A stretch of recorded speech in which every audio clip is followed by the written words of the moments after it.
Hello everyone, welcome to another edition of JohnnyVlogs. I'm your host, John Lorden. Today's episode brought to you by Patreon supporter, or also known as patrons, Rachel Walden. Thank you so much for upping your contribution. I truly appreciate each and every one of you that helps me continue doing what I love doing right here on YouTube. Speaking of which, today I got a little bit of a heavy heart and I wanted to share with you guys why, and in telling you why, I think you're going to get a little more insight into BrainScratch and kind of how all of that came about. On Friday, I noticed on Twitter that Tilikum was trending. And for those of you that don't know, Tilikum is the orca owned by SeaWorld, which the movie Blackfish was primarily about. And there's probably only a very small number of you out there between people that follow me on YouTube and Twitter that will remember this, but early on in my YouTube channel, I had a whole series. I literally had 12 to 15 different videos about Tilikum, and they ranged all over the place. There was videos that were very much typically vlog driven, kind of like this, but some of them started treading into using more research, started reading up a lot of articles about the issue with using orcas at parks like that, and learned a lot more, and then started putting out videos that, if you look at them, you could kind of say they're probably almost like an early version of BrainScratch. Now, it's a lot different because the emotion of those videos is definitely not where I'm at now in terms of sharing this type of information. And that took some getting used to. You know, when you're looking into things that you think are tragic or things that you think are wrong, there is a point where you get upset about them. And when I first started YouTube, when I had that upset feeling, I was just like, okay, I'll just turn on the camera and go. And I would just unload.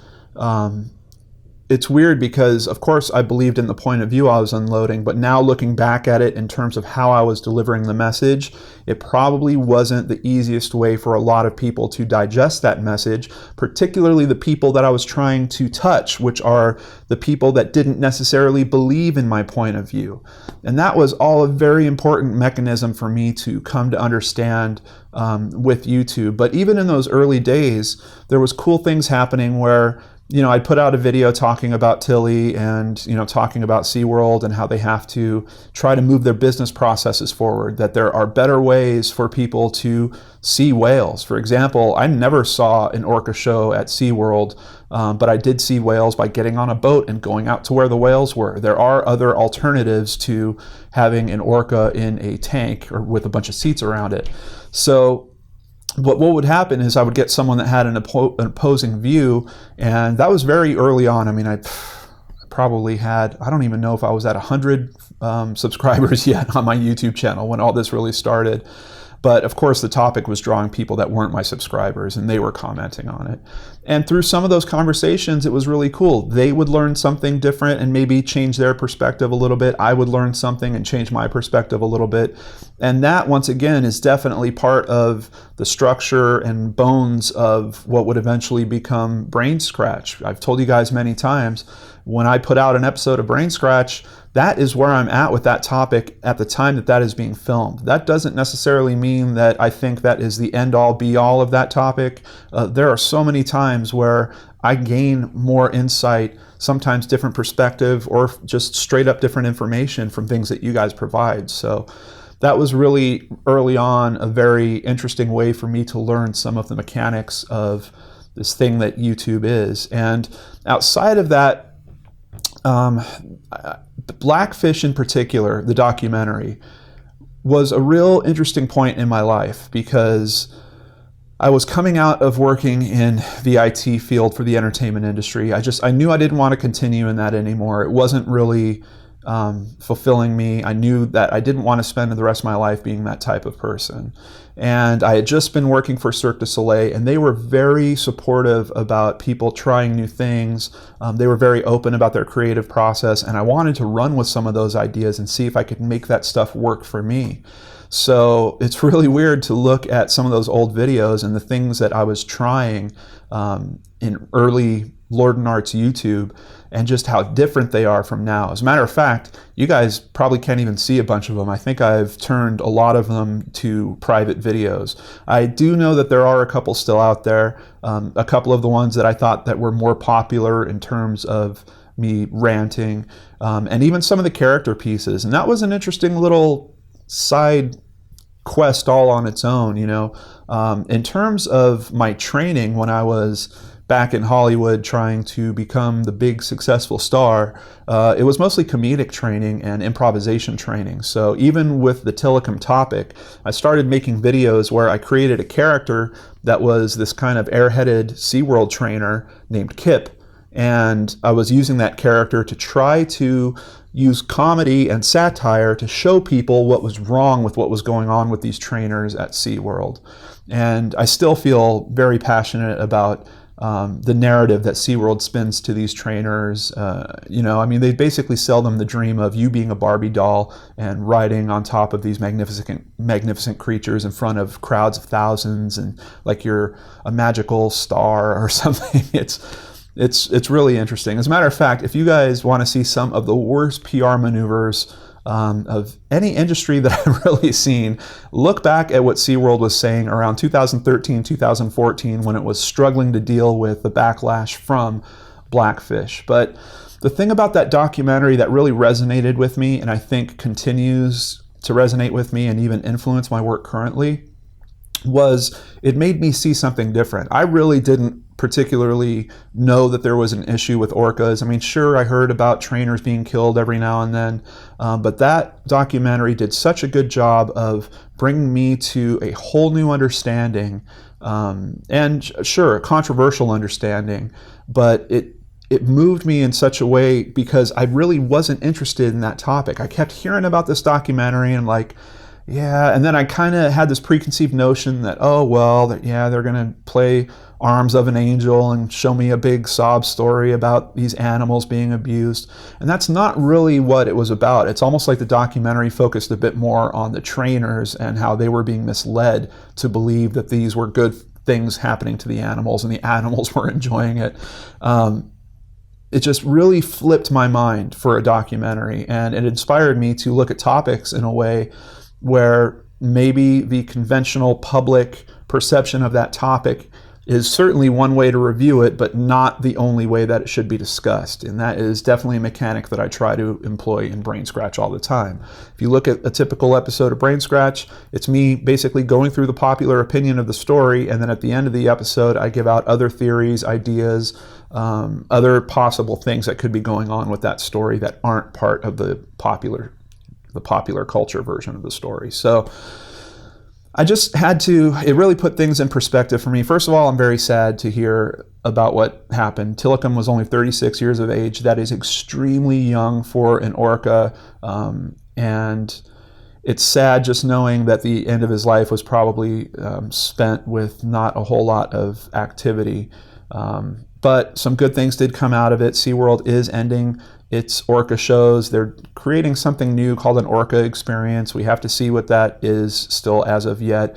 But out of the things that Blackfish, out of the questions that it raised, there definitely has been some changes.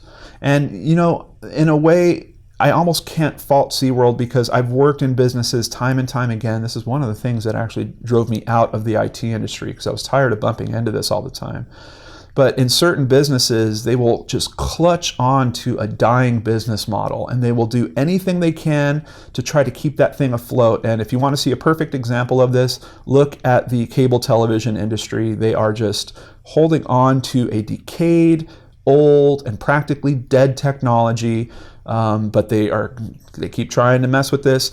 They keep trying to hold on to those contracts they need, like the NFL, so that you can only watch the NFL on cable television. Even that's starting to slip away now.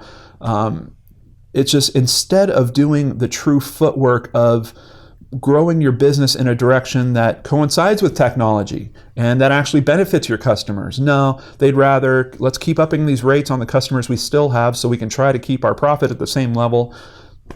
It's really, really troublesome, and SeaWorld definitely dove right into the middle of all that and went through all kinds of horrible PR maneuvers. I mean, they were paying bloggers, they were paying YouTubers, they were putting out this kind of reverse message about how Blackfish was wrong about all these things, and it was just this, it was like a war. It was like a PR war that was going on. But if you look at their stock, it's pretty easy to see how that war went, and we now know that they are stopping these traditional orca shows. So all in all, I think it came out to a good conclusion, and that whole experience for me really taught me what type of videos were popular. It was pretty interesting to see that just a video of me speaking about a topic, even if it was a little more passionately than I would prefer to do nowadays, was just as popular as a video where I spent tons of hours doing all this extra production work and special effects and trying to, you know, trying to get Kip to ride on top of a whale's head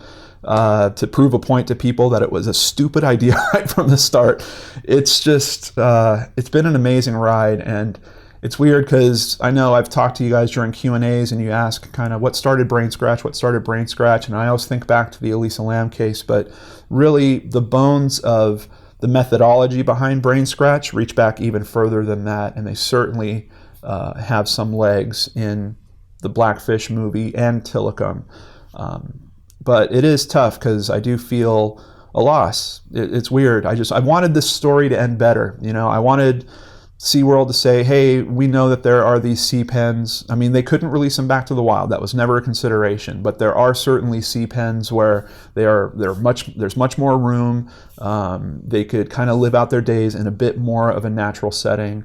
And I was hoping someday we were going to hear that Tilikum was going to move to one of those, but it looks like that's not the case. But it also reminded me of all my old friends on both Twitter and YouTube, people that originally supported my content when it was much harder to understand, when I was much rougher, not just in terms of speaking ability and online in front of camera persona and all that stuff, but it was emotionally rougher. And I'm thankful that I was able to go through that and get to the point I am now, because I'm dealing with cases that still touch me in that way. Many of these cases are extremely tragic. Some of them are certainly upsetting, but it doesn't do me a lot of good to get all upset in front of the camera and try to make you guys upset, particularly about some of these cases, because it's all in the story. We already know how tragic these things are, and we're trying to keep our spirits up so that we can keep reviewing these cases, be aware of these cases, help share the information about these cases, and hopefully help bring some resolutions to these cases. So I just wanted to thank, once again, the producers of Blackfish, several of the cast members that were in Blackfish who became online friends of mine through me doing those videos, and all the other great friends that I've met along the way. Thank you guys so much for listening. Thank you for being there. Thank you for supporting my growth through all of this and my evolution, which, like I said, isn't stopping. We're going to keep evolving, and who knows what could happen with BrainScratch in the year 2017. Take care, everyone, and I'll catch you on the next show on the Lord and Arts channel.